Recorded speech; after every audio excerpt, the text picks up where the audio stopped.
Hello, good morning po sa inyo. Araw na naman po ng Martes. Ngayon po, papakita ko sa inyo paano magluto ng oven baked chicken o DIJAJ MASWI sa Arabic po. Ito po yung mga ingredients. Marami po ito kasi 5 chicken yung gagawin ko. Ayan. So, ilalagay ko na lang po sa description box kung ano yung sukat para sa isang manok o kaya ano. Kayo na lang po mag-adjust. So, ito yung kailangan natin. Ginger, garlic. Ito na po siya.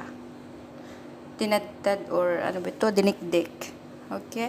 Ito po soy sauce. Yung gagamitin ko po is yung sweet soy sauce, yung Indo food.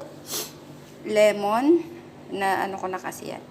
So, ito, black pepper, mixed Arabic powder. Kung meron kayong Madras curry powder, masarap po siya.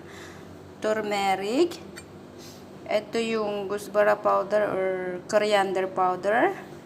Yung salt. Tsaka ito pong cinnamon.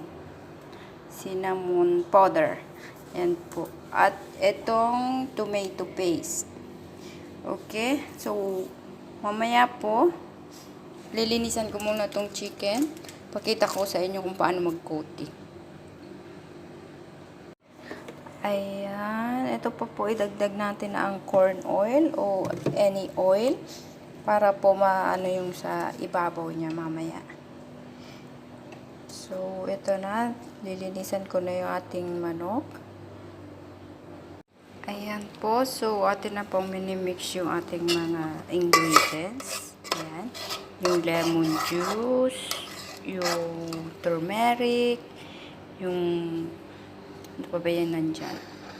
Yung cinnamon, tsaka yung ito, coriander powder. So, ilalagay ko na yung ating natadtad na garlic at tsaka ginger. Yung ating curry powder. Marami po kasi ato pa. Tapos ko na yung 5 chicken po yung aking gagawin. Kasi, since Ramadan, yung amo ko nagbibigay sa ilang mga bahay. Sometimes 8 houses. Ngayon po, kumunti na lang kasi 4 days na lang bago ang Eid. 3 people na lang yung bibigyan niya.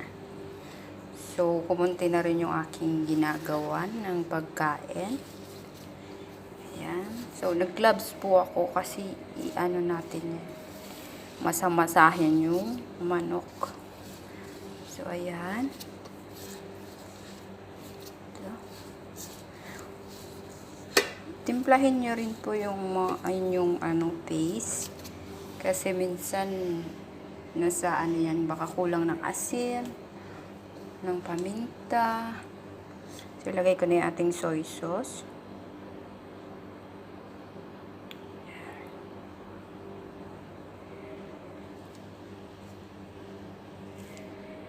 Ayan, so nailagay na natin sa ating oven tray. Ayan, 2 sila. Ayan. Dami. Ayan, luto na po yung ating DIJAJ MASWI oven baked chicken.